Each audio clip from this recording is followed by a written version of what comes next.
Le pape François a déclaré à la fin de son discours au capitulaire: le sens de l'humour est une grâce de la joie et la joie est une dimension de la sainteté.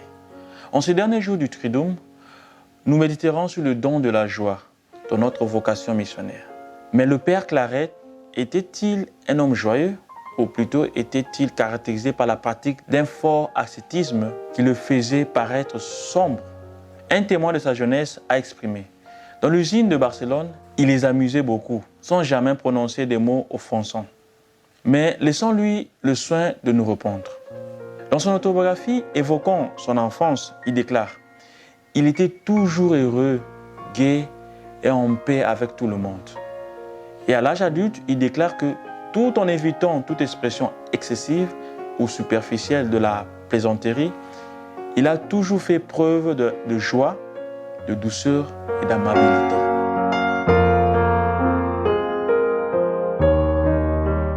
Toi, Père, tu as répandu dans nos cœurs l'amour pour toi et pour nos frères et sœurs par l'Esprit Saint, qui nous configure au Christ et édifie notre communion fraternelle et joyeuse. Que nous sachions accueillir ce don de toi, afin que toute notre vie missionnaire soit régie et informée par cet amour et que nous atteignions la plénitude à laquelle tu nous appelles. Par le Christ notre Seigneur. Amen.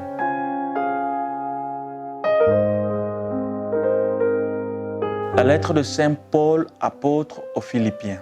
Réjouissez-vous toujours dans le Seigneur, je le répète, réjouissez-vous. Que votre bonté soit connue de tous les hommes.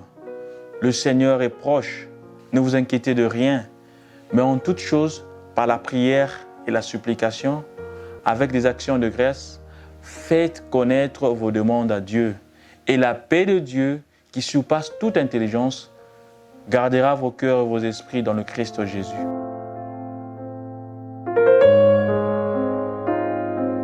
La joie jaillit du cœur du chrétien lorsqu'il se rend compte que le Seigneur est proche, comme vient de nous dire Saint Paul.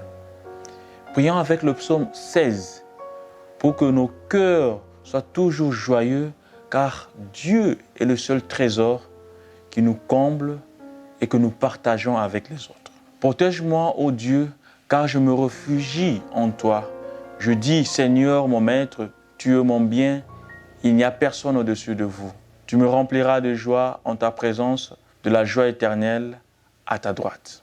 Ô Dieu de la terre, ô Seigneur qui m'en ravi, multipliez vos malheurs pour les surprendre l'un après l'autre. Je verserai jamais les libations pour eux avec mes mains, et mes lèvres ne proclameront pas leur nom. Seigneur, tu es la part de mon héritage, ma coupe. Tu as toi-même jeté mon sort. Les cordes m'ont assigné une intrigue délicieuse. Le Très-Haut a mesuré mon héritage. Je bénis le Seigneur qui me conseille. Il m'instruit lui-même avec la nuit. J'ai choisi le Seigneur comme mon guide perpétuel. Je ne m'éloignerai jamais de sa droite. Dieu fidèle, mon cœur se réjouit, mes entrailles exultent, et même ma chair habite à l'abri, car tu ne donneras pas ma vie à l'abîme, et tu ne permettras pas à tes fidèles voir la fosse.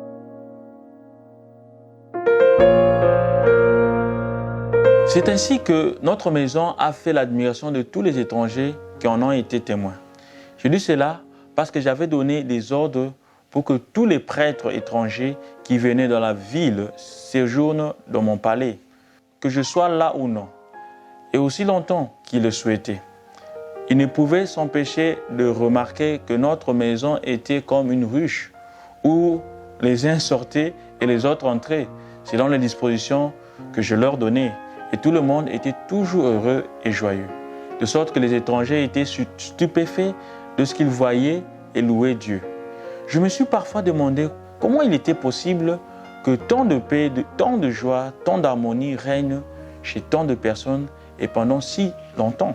Et je ne pouvais trouver d'autre raison que de dire « Digitus Dei est hic ».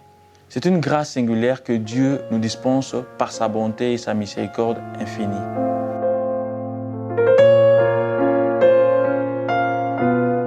Dans l'exhortation apostolique Gaudate et Exsultate, le pape François a fait référence à la joie et à la sainteté en déclarant: le saint est capable de vivre dans la joie et avec le sens de l'humour.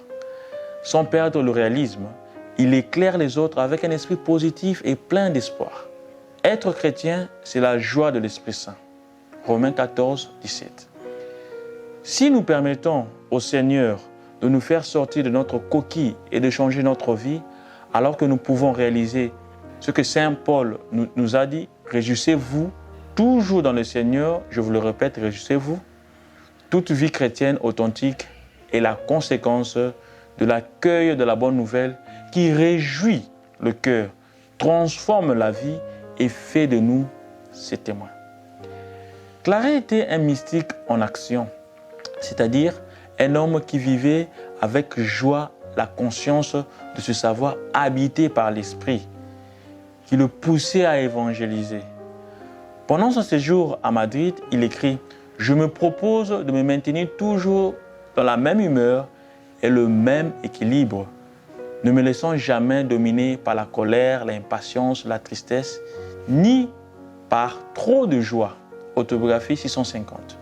Dans la définition du missionnaire, Claret n'hésite pas à unir la joie aux difficultés. Ainsi, il affirme qu'un fils du cœur de Marie est un homme qui se réjouit des tourments. Nous avons aussi le don de vivre en communauté. Notre joie est donc de partager. Notre dernier chapitre général l'a exprimé dans le 3e rêve congrégationnel. Nos communautés sont des espaces de vie. Maisons, familles, ateliers, lieux de discernement, ruches. Lorsque nous vivons de cette manière, nous réalisons les paroles du psalmiste, qu'il est bon et agréable pour des frères de vivre ensemble et d'être unis. Psaume 133, 1. Ma vie personnelle reflète-t-elle la joie de l'Évangile et la confiance dans le Seigneur? Suis-je heureux dans ma vocation missionnaire? Vis-je intérieurement avec paix et sérénité? Tout cela se reflète-t-il dans ma vie communautaire et apostolique? Quelle attitude dois-je améliorer dans mes relations avec les autres?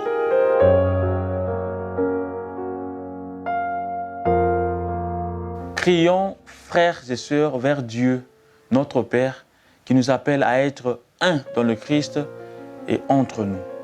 Pour que l'Église ne se lasse pas de vivre comme une communauté d'un seul cœur et d'un seul esprit, prions le Seigneur. Par l'intercession de Claret, écoute-nous, Seigneur. Pour que la congrégation soit un témoignage vivant de joyeuse fraternité, prions le Seigneur. Par l'intercession de Claret, écoute-nous, Seigneur. Pour que notre communauté locale soit un espace fraternel dans lequel chacun se sent accueilli et vit pleinement sa vocation missionnaire, prions le Seigneur. Par l'intercession de Claret, écoute-nous, Seigneur. Pour que tous ceux qui, dans le monde, se sentent seuls ou marginalisés, tristes ou en difficulté, puissent trouver chez les autres un accueil prompt et affectueux qui les aide à vivre dans l'espérance, prions le Seigneur. Par l'intercession de Claret, écoute-nous, Seigneur. D'autres intentions peuvent être ajoutées.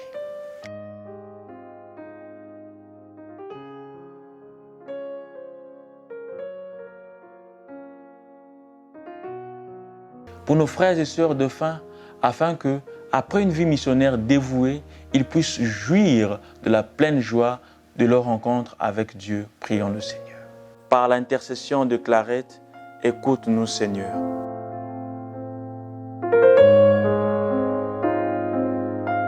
Père, aujourd'hui nous voulons te prier pour notre communauté. Tu nous connais personnellement, tu connais nos noms et nos prénoms, nos vertus et nos défauts, nos joies et nos peines, nos forces et nos faiblesses. Tu nous acceptes tels que nous sommes, tu nous animes de ton esprit. Toi, Seigneur, tu nous aimes non pas parce que nous sommes bons, mais parce que nous sommes tes enfants. Apprends-nous à refléter la joie de ton amour, comme l'a fait notre Père fondateur. Aide-nous à nous aimer vraiment les uns les autres, à l'imitation de Jésus-Christ, non pas à cause de nos paroles ou de nos œuvres, mais à cause de nous-mêmes. Que nous sachions voir les uns les autres comme un don mutuel, un signe sensible et efficace de la présence de ton Fils. Par le même Jésus-Christ, notre Seigneur. Amen. Merci d'avoir suivi ce Triduum, nous vous souhaitons une bonne célébration de notre fondateur, Saint Antoine-Marie Claret.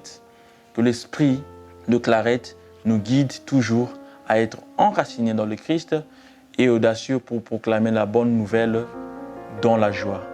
Bonne fête à tous.